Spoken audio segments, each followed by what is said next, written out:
What up YouTube, Topaz Jace back for another album review, and this one is to that Lil Uzi Vert, Love is Rage 2, and I'm giving this one the red light, man, because it's not a very good project. Honestly, he exposes himself for the lack of lyricism that he has, but yet I do give him a bit of props for at least attempting to do things like wordplay, to at least attempting to go ahead and do some punchlines, attempting to do some things, but in the end, what are you actually getting here? Because the production isn't really all that strong here. The lyricism really falls flat a lot of times. All of the music tends to blend in together, like all of the songs tend to come off sounding the same for the most part, and a lot of them just aren't that hot. Like honestly, there are but a few songs on here that I feel as though does give a little bit of an energy that's actually worthwhile listening multiple times, but nothing on here is actually worth the purchase. But we're going to go ahead and break it all down. But before then, if you haven't already seen my review for that Tour Life joint, which was actually like the lead song coming into this, like it's the song that pushed him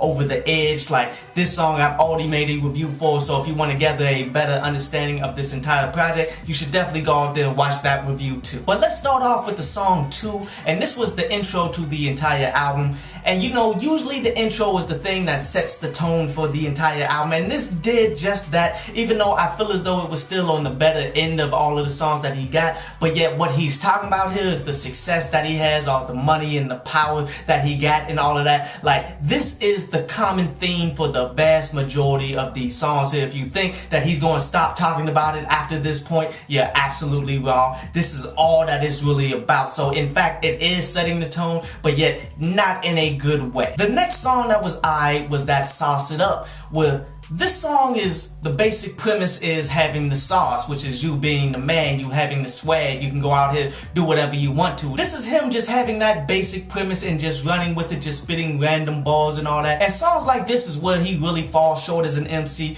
because let me ask you this question. Why is it in the end of the first verse he's spending like 4 bars talking about a situation that he had with Playboy Cardi? Like, Playboy Cardi isn't even on the song. This has nothing to do with Playboy Cardi, but he's mentioning him rather consistently, like he should be featuring or something. And the story that he's talking about with Playboy Cardi had no point at all and such. And then when you look at some of the bars that he's spitting, like how he's saying he got this chick wet like a squirtle. And you know, I grew up on the original Pokemon and all of that, man. Like I actually enjoyed playing that back in the day. Used to gamble on Pokemon back in the day, you did. So and I usually enjoy it when somebody brings something back up from my childhood, something that I've experienced all the way around, and try to put it into the punchlines and all that. But yet he did this in the weakest and driest way, no pun intended here, but ultimately that was just bad. The next song that was kind of decent was that For Real. And you know, the reason why that was kind of decent is the energy that he had behind this joint. It covered up a lot of the mistakes that he had, starting with that production that really wasn't very good right here. I can kind of see that getting hyped up in the club and all of that, as he's attempting to do some kind of wordplay, but he messes it all the way up to the point that you kind of realize he doesn't quite grasp the concept like that, where he's trying to say for real multiple times, but yet each time he's saying it, he means it the same exact way. But yet the one time that he did it kind of decently was when he said for real and then tried to say Pharrell as in Pharrell from the Neptunes, but yet that's not anything that hasn't been done before. But he did have like interesting punchlines in here though, like how he said that his pockets stay on fat like Keenan. And you know, that was cool right there, because he's talking about Keenan from Keenan and Kel, from all that from back in the day. But a lot of people may recognize him these days from Saturday Night Live, where he's always been a heavyset dude, and he'll probably always be a heavyset dude, and he's trying to apply that to the fact that he got money in his pockets at all time. That was pretty cool. I wish he was more consistent on that level, but honestly, he's just not. And the last song that was kind of cool was that Malfunctions, where this is him doing what a lot of these, well, most of these up and coming artists are doing, man, which is making every song on that Back Then Didn't Want Me, Now I'm Hot, Now They All On Me type stuff that Mike Jones did, that he got a lot of notoriety for from back in the day. But yet, this is something that happens with all newcomers, man, because they're way too young to understand, to actually have content concepts, to actually have substance matter in all of their songs and in their lyrics and all that, to actually spit stories. Like, he's way too young and undeveloped to actually have that. This is more record labels taking a kid that's hot, that dropped some hot songs that people went out there and bought, and they're trying to maximize on that. They're not so focused on the skill set and him actually becoming a good rapper. And again, he has some super dry bars up on here where he's saying that he got more diamonds than your jeweler. Like, okay, I understand you're trying to express how much jewelry you have and all of that, and that you're stunning on people, but yet that was like the weakest way that you could have put that. But then he also says that he was once broke as Joe Dirt and stuff, and that was kind of decent because I really wouldn't expect that coming from him. Like, this reference to a character played by David Spade a while ago where he played like super broke, white trailer trash and all of that. Now, outside of these songs, there were definitely some on here that we should talk about, even though I really didn't enjoy them all like that at all. Starting with that Neon Guts there, where this is produced by Pharrell, and that production just was really sad for it coming from Pharrell, especially seeing as though he's a top quality producer out here, man.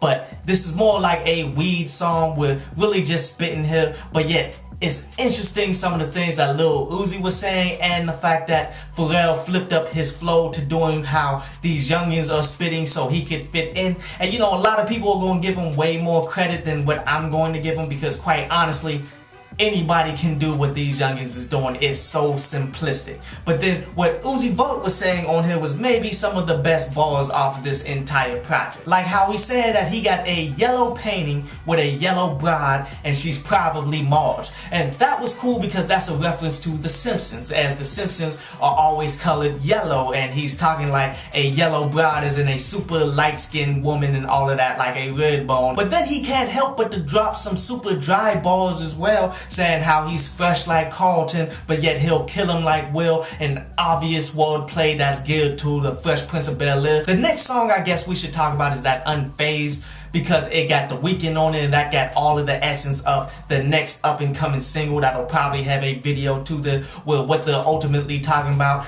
is how they are super unfazed by turning out these women as they doing out here, just having sex with all of them. And you know, not very strong lyricism, not very strong anything, but yet you can honestly see that this is going to be a video to come. And the last song we definitely should talk about is that 222 plus 444, because obviously that's 666, as he's playing off of the whole aspect that people on social media and people on the internet have all been saying that Lil Uzi Vert is the devil and all of that, and he's been playing off of that. And that's honestly what I take this as, because when you break down what he's saying here, there's nothing that he says that actually relates to any satanic images or anything like that you did. This is him just playing off of that whole aspect to give people more things to talk about, to continue to propel his brand. See, he's honestly just trolling people with all of that you did. But overall, man, just a terrible project right here. Like, even if you come into it with low expectations as I did, you're still not going to get anything out of it. Like, I honestly just wanted some pretty smooth flow, some pretty good delivery, and some quality production to actually let this slide past. But the fact that you really don't even get that is why I'm giving this one, man, a 2 out of 10.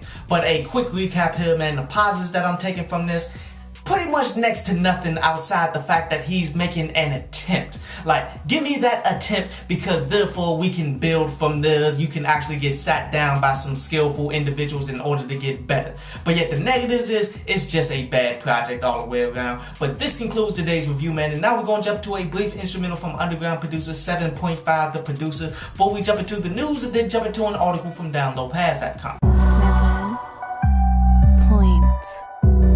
7.5. Yeah, baby.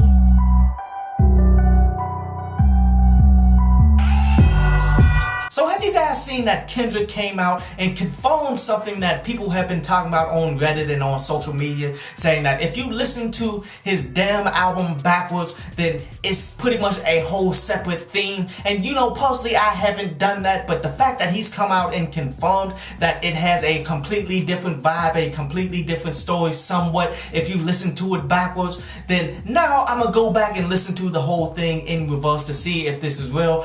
Honestly, I don't believe it. I think he's just running with the fact that people are just running with everything that he says and does, but I'll see a little bit later.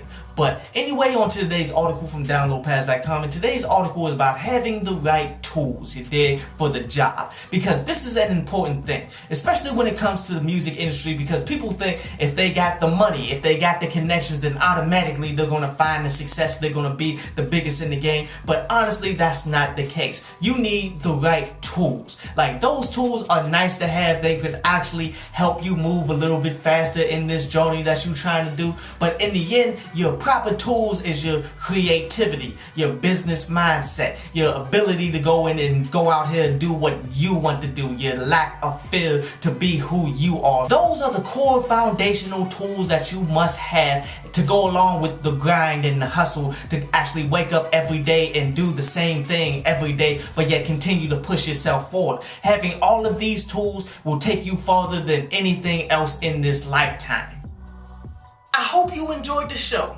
You can follow me at Twitter up there, and you can go to downloadpads.com, that's down there, to read today's article.